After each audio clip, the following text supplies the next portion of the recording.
We are continuing in the study of the book of Deuteronomy. The Hebrews would have called it the book of words.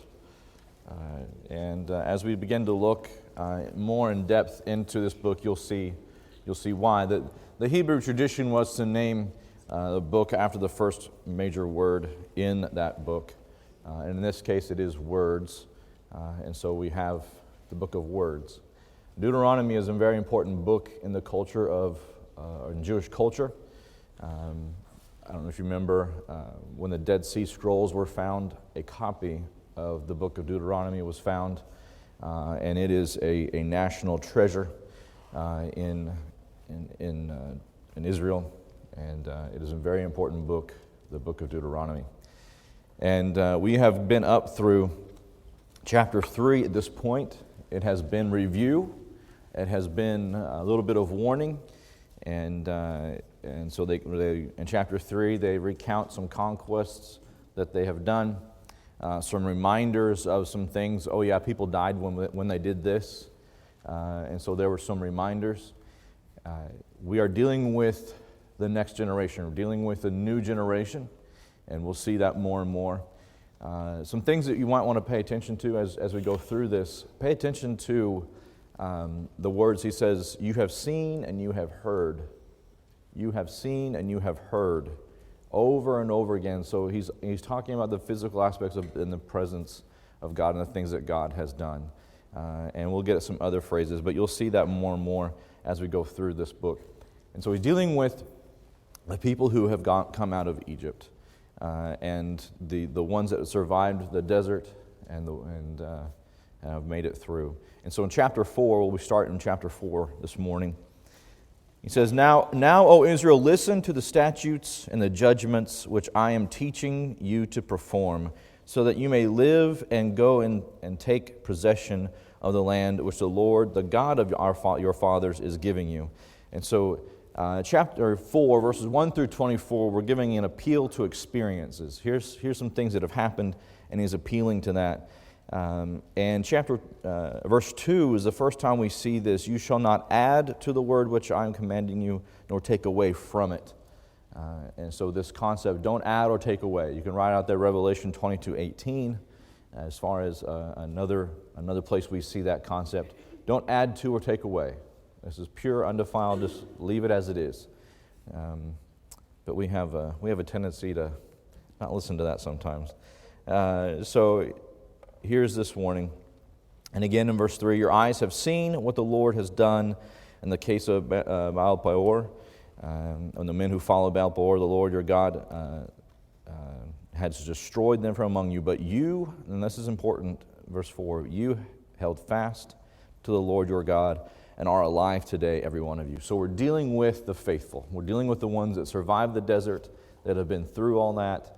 Do you remember where they are right now? Where are they physically at this point where Moses is going to be giving these 4 speeches? Where are they physically right now?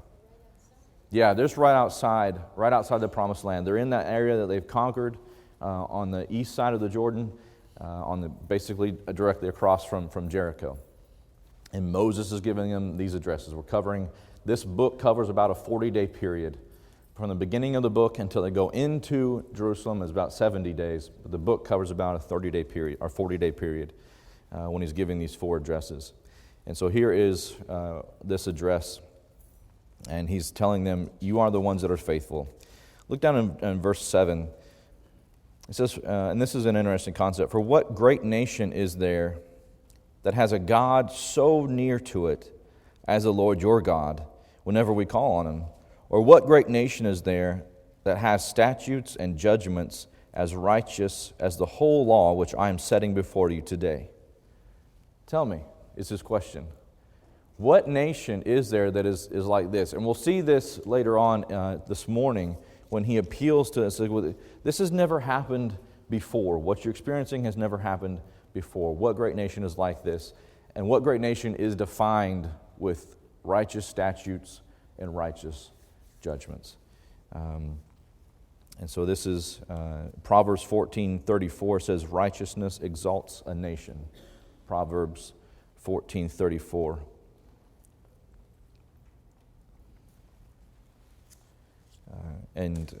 Really,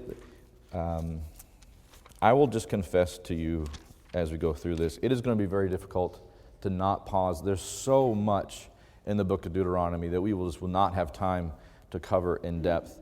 And so many areas where I was just like, oh, this is a really cool study, but we don't have time to go into it.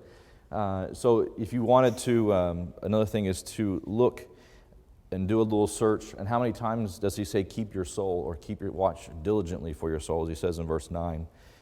There's a lot of different times where he's talking about this. He's warning them, don't forsake God, over and over and over and over again in this book. And you'll see this over and over and over again. But in verse 10, verse 9 and 10, he says, only give heed to yourself, keep your soul diligently, so that you do not forget the things which your eyes have seen. And this is another word that's used, or another phrase, do not forget. Do not forget. And we'll look at that in just a second.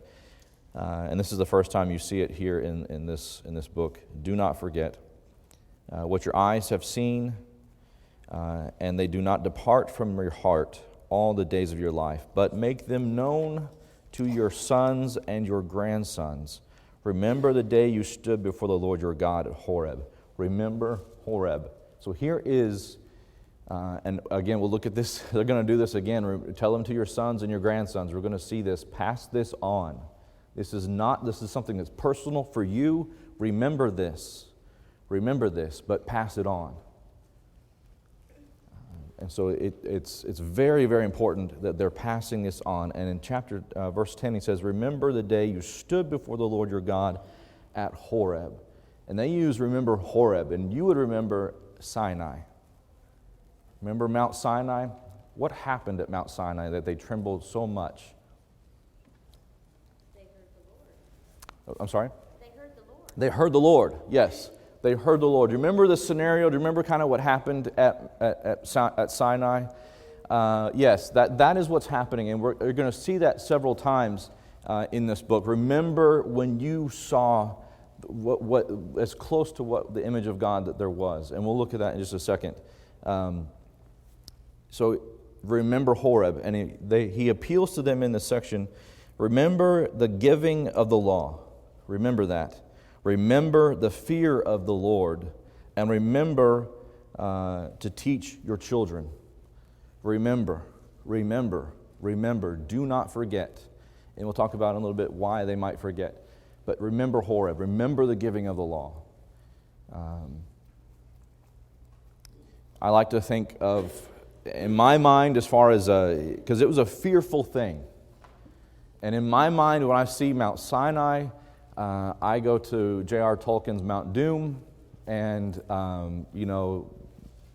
maybe some of you haven't seen the movies, but anyway, that's my image of Mount Sinai, this fearful thing that was trembling, this mountain that you couldn't touch or you would die, and this voice coming out of it. And so in verse 15, he says, so watch yourselves carefully, since you did not see any form on the day the Lord spoke to you at Horeb from amidst the fire. And so in this section, 15 through 20, he begins talking about do not make any forms to worship. Don't make any idols to worship. He says, when you saw God, or when you were in the presence of God and you heard Him, God did not give them any form to worship. He didn't present Himself in any image to be worshiped. In these sections, he says, don't make any human forms, verse 16. He says, don't make any forms from nature, verses 17 and 18. And don't make any forms from the heavens. He said, God did not give you any forms to be worshiped. And so do not worship. He physically, and that's, we wonder why haven't we seen God? Why haven't, Moses is really the closest one to get to see God. Why haven't we seen God? And this is one reason, because he said, I don't want you worshiping an idol. I don't want you making an image after what you've seen and worshiping that image. And we talked about the serpent. Remember the serpent in the wilderness? That bronze serpent that was raised up and they looked on it? Do you remember how long they kept that before it was destroyed? It was hundreds of years they kept that statue. And it wasn't destroyed until I believe it was King Josiah or later on that they actually destroyed that bronze serpent. And that wasn't even God. Yes, sir? Kind of makes you wonder how they, with their background, Israelites' background, how they didn't become worshipful towards that. With the background not becoming worshipful to... Well, I mean, like the golden idol and everything. Yes.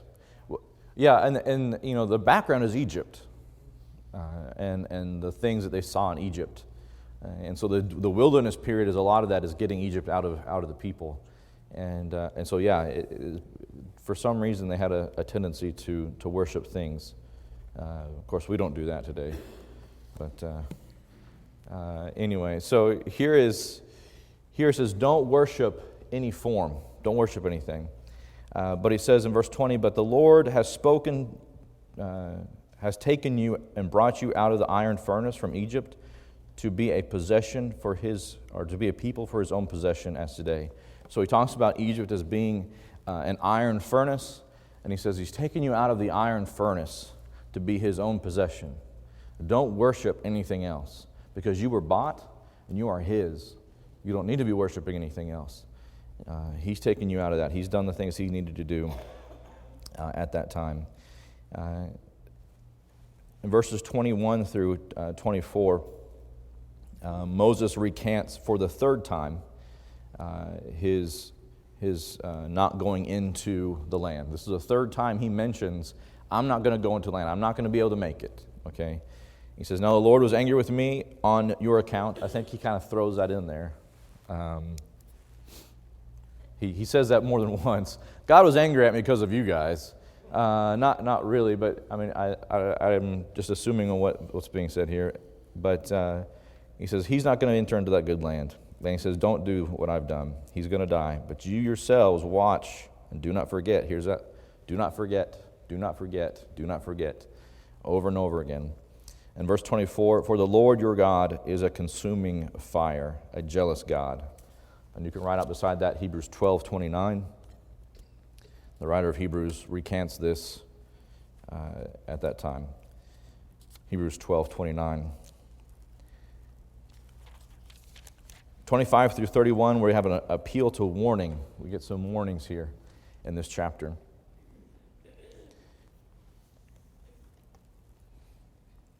he says, when you become the father of children and children's children, and have remained long in the land, and act corruptly, and make an idol in the form of anything, and do that which is evil in the sight of the Lord your God, as to provoke him in anger, I call heaven and earth as a witness against you.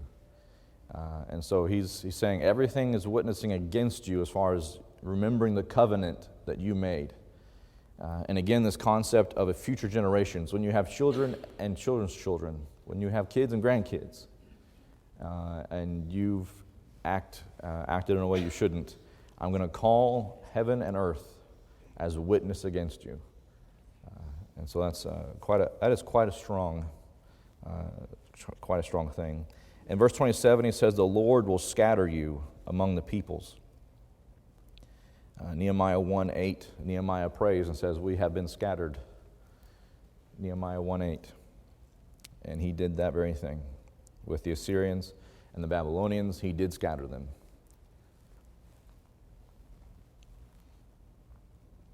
Verse 28, there you will serve gods and the work of man's hands, wood and stone, which neither see, nor hear, nor eat, nor smell. What is he putting emphasis on when he says neither see, nor hear, nor eat, nor smell? They're not alive. We serve a living God. We serve a living God, not anything made with hands. So he's drawing contrast here. In verse 31, for the Lord your God is compassionate, a compassionate God. He will not fail nor destroy you, nor forget the covenant which your fathers have made with him. He's telling the people over and over again, do not forget. Do not forget. And in this situation, he's saying God will never forget. God's not going to forget the covenant that was made. You better not forget your part of that covenant and your relationship with God. He says this 9 times in the book of Deuteronomy. Do not forget. Do not forget. And so verse 32 through 43, an appeal to relationship. And this is really interesting here. As I said, we were going to look at this. An appeal to a relationship that they have with God that nobody else has. And he says in verse 32, indeed, ask now concerning the former days which were before you, since the day that God created man on earth, and inquire from one end of the heavens to the other, and ask, has anything been done like this great thing, or has anything been heard like it? In relationship to the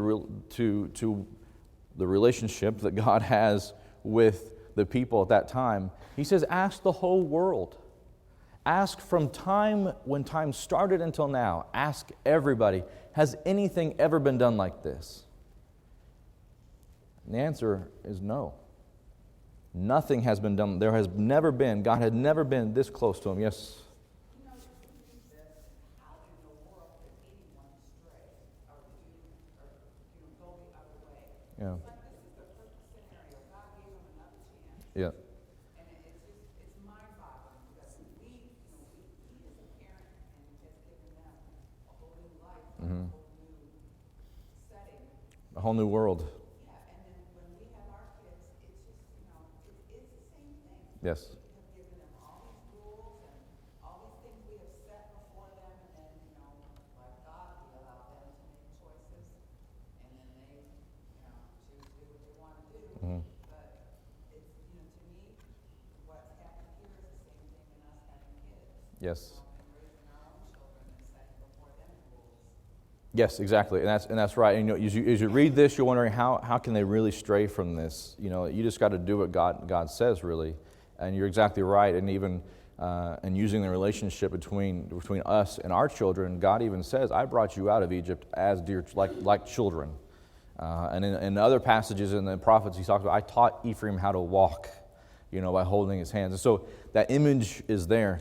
And as we read this, and we say, "Well, how in the world could you really not see this?" And when we read the Bible, we need to think the very same thing. How could anyone read the Bible and see all that God has done from before man was even made? He knew the sacrifice. He knew the cost when he spoke into creation light. He knew it would cost him his son, but he did it anyway. So you're exactly right. It is an extreme story as far as a relationship. And you see here in this situation that he says nothing's been done like this. You have a relationship with God in this time that nobody else has had. We won't take the time to read all of this, but he said, I spoke to you from the midst of fire, and he's been with you this whole time. And he says, verse 35, to you it was shown that you might know that the Lord, he is God, and there is no other besides him.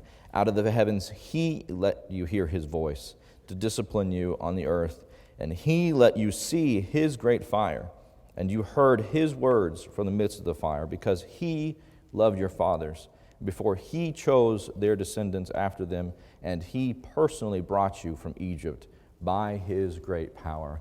And so over and over and over again in this section, he's emphasizing God being close to them, God having that relationship with them, and they're sitting there on the edge of the Jordan, figuratively, ready to take this land. And he's I imagine Moses, if he could take all of the people and put his hands on the side of their cheeks and say, do not forget, don't forget what's going on. And because he's not going to get to go in there with them. He's not going to go in there and be able to get onto them when they've forgotten.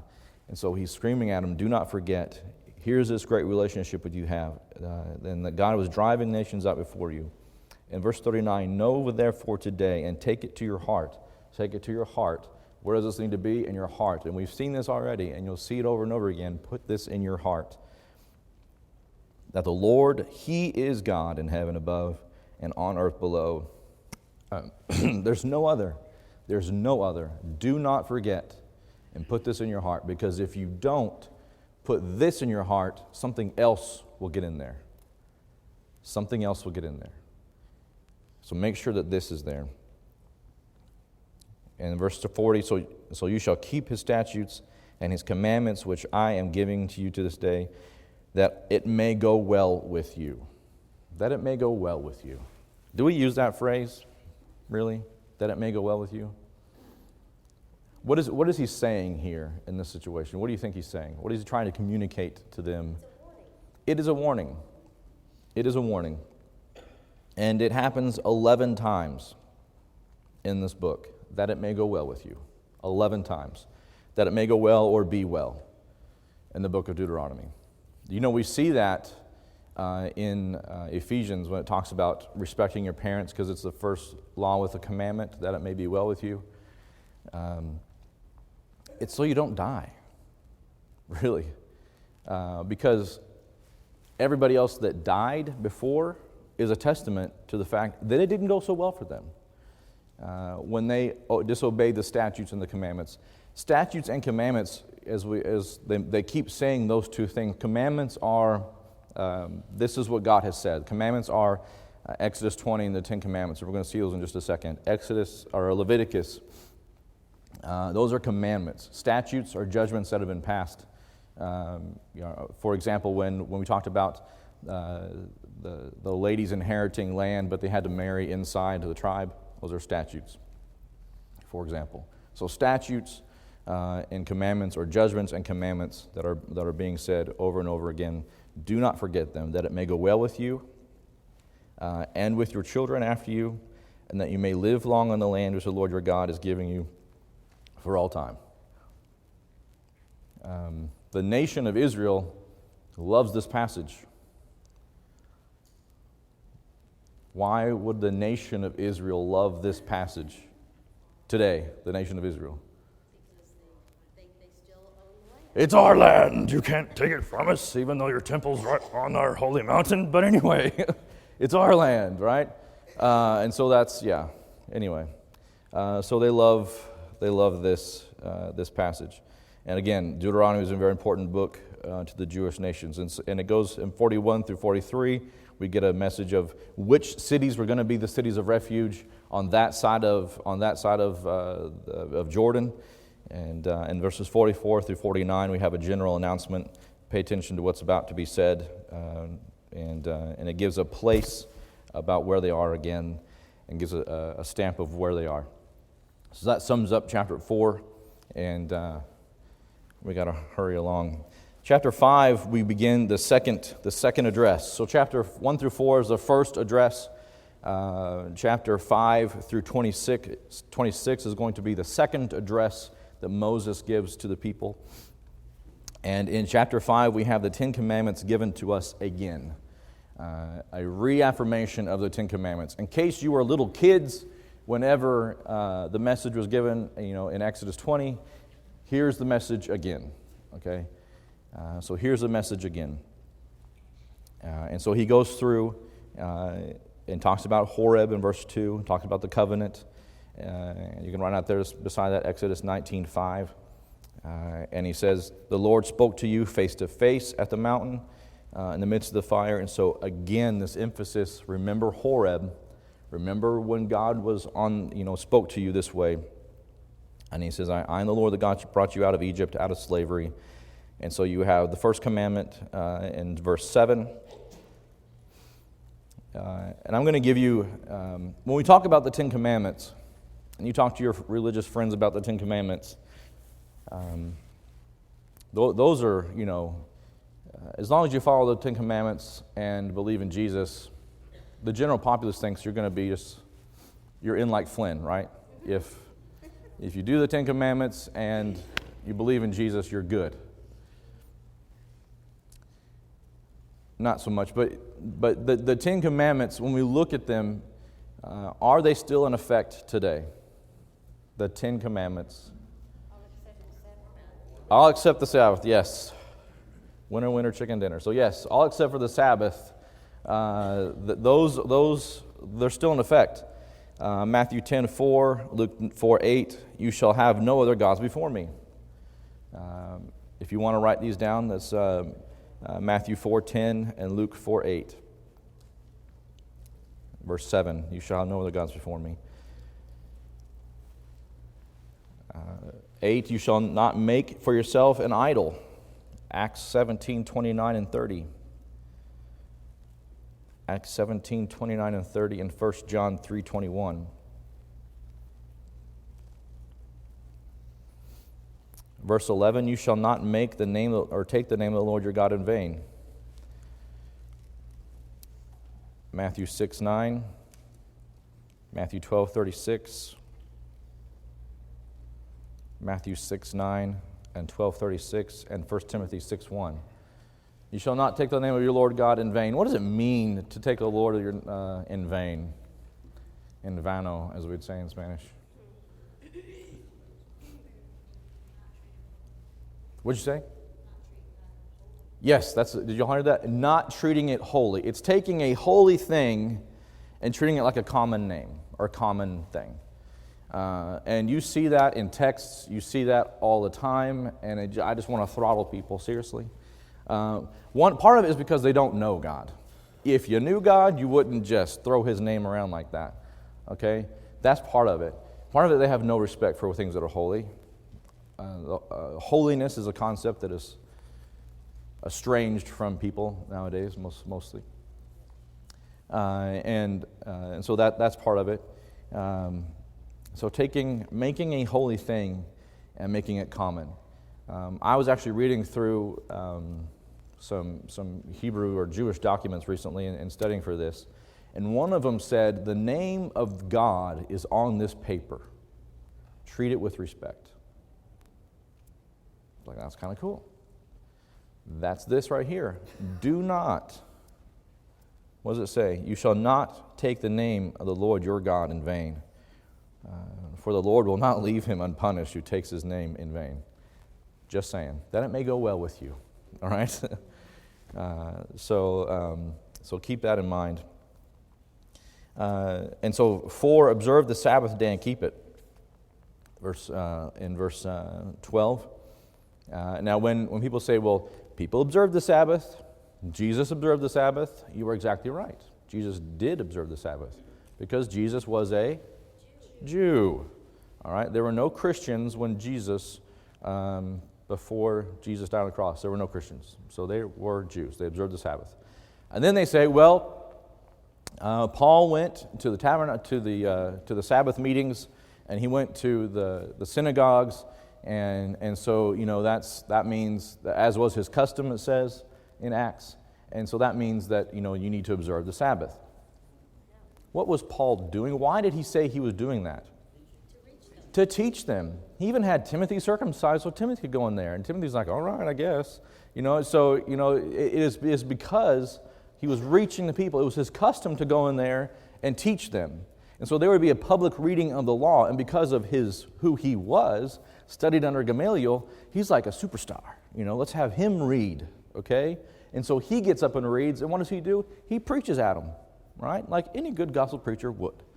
And so that's why he went there. That's why he did that. It wasn't because it was a religious thing he was obeying, as some would teach today. It was because he was trying to reach them with the gospel, and that's where they would be.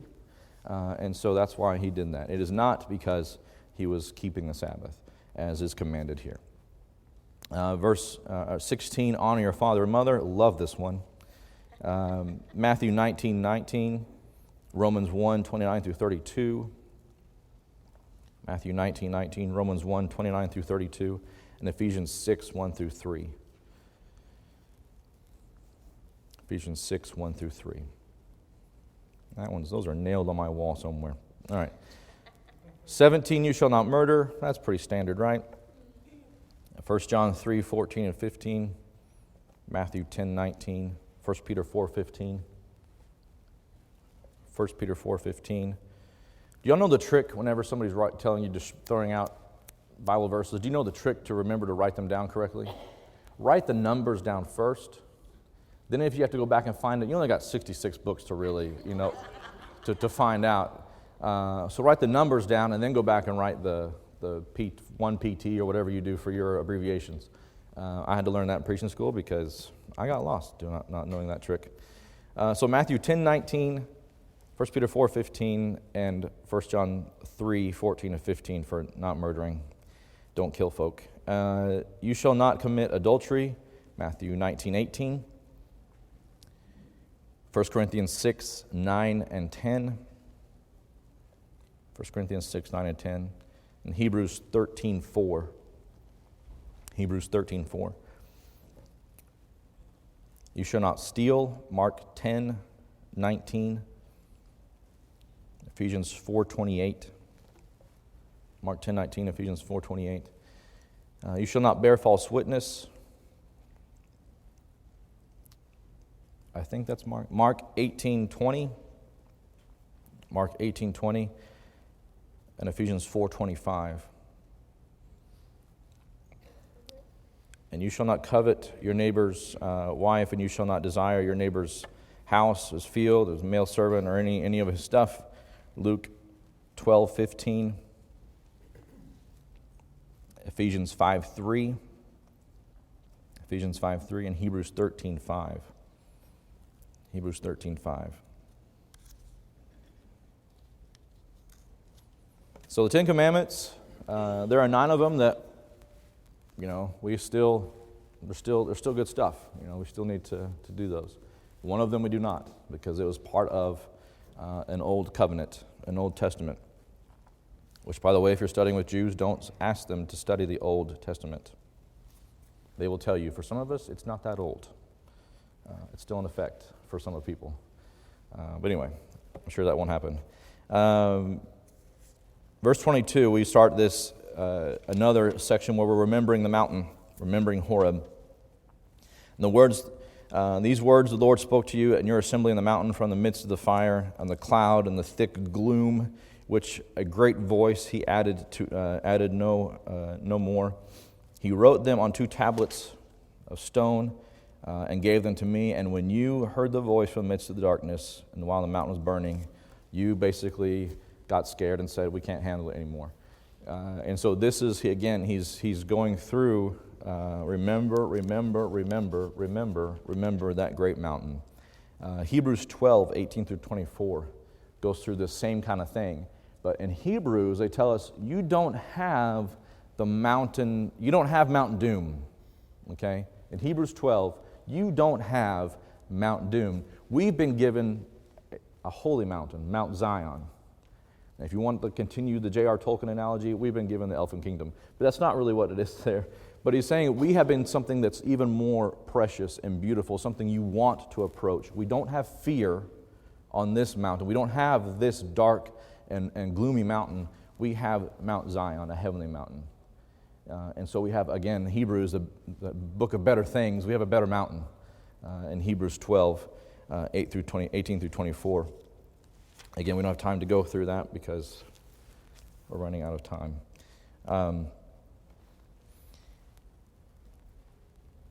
In verse 25, now then, why should we die? For this great fire will consume us. God is a consuming fire, as we read earlier in the end of chapter 4, right? God is a consuming fire.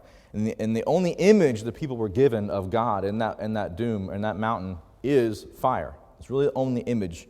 And so when we think about God as a consuming fire, it is not necessarily that when they say God is a consuming fire, it is not necessarily that God is this thing just an eater of people. He is not just a fire and it is not just his wrath, but that's what they saw of God. So when they say God is a consuming fire, they know him as a consuming fire. That's the closest image they had of God. Does that make sense? And so it kind of serves 2 purposes in that he is a consuming fire if you don't do what he says, but he is a consuming fire because that's what they see of him. Yes? It's kind of a funny statement because there you have the burning bush, Yep. the fire, but it did not consume. Yes. Yeah. That God is a consuming fire. Yeah. And over and over again, God, his image is of fire. And you see God, the presence of God as fire. And so it kind of has two things there. Verse 29 is an interesting thing that God says in that same scenario when they asked him to stop talking because we can't stand this, and God told them to go to their tents. And he says to Moses, God says to Moses in verse 29, "Oh, that they had such a heart in them, that they would fear me and keep all my commandments always, that it may be well with them and with their sons forever." I kind of read that as a situation where God knows what's going to happen. Oh, that they had a heart, that they would ever keep my commandments. And he knows what's going to happen. And this is an interesting phrase in verse 31, "Stand here by me." Moses got to stand by God. That's a pretty cool thing. Again, don't have time to go into all that ramifications, but he came down off the mountain glowing because he had been in the presence with God. 32, "You shall observe to do just as the Lord your God has commanded you, and you shall not turn aside to the right or to the left." And this is a time that this phrase is used. It's used again in 17:11, 17:20, and 28:14. And then Joshua says it at the beginning of the book of Joshua, Joshua 1:7, and then at the end in Joshua 23:6, where God tells Joshua in 1:7, and then Joshua tells the people at the end of the book of Joshua, don't turn from the right or the left.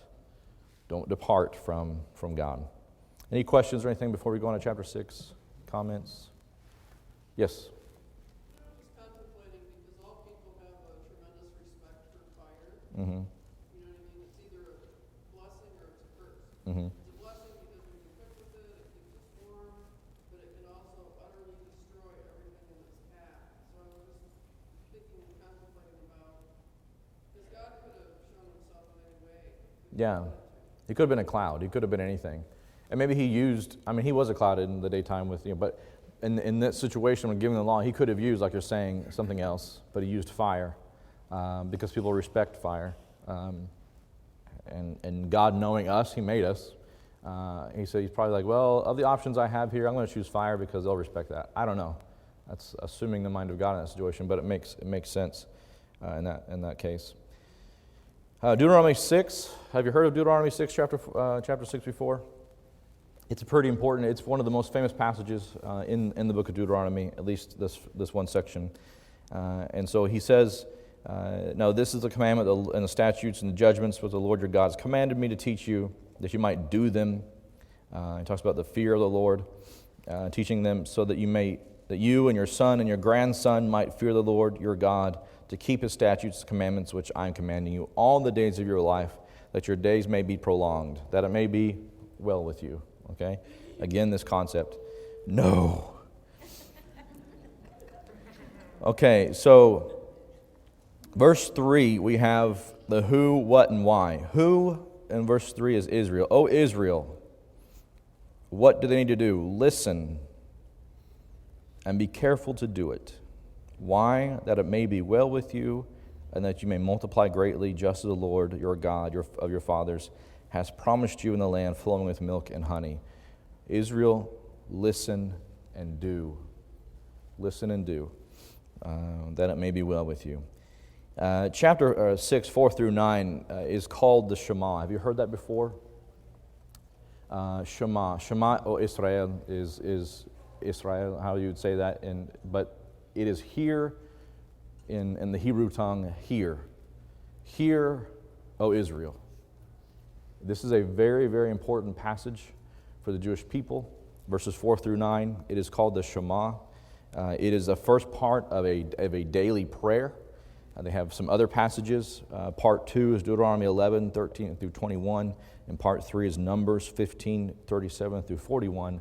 But it is a Orthodox Jew will pray this rising up and will pray this going to bed. But this is a very important passage.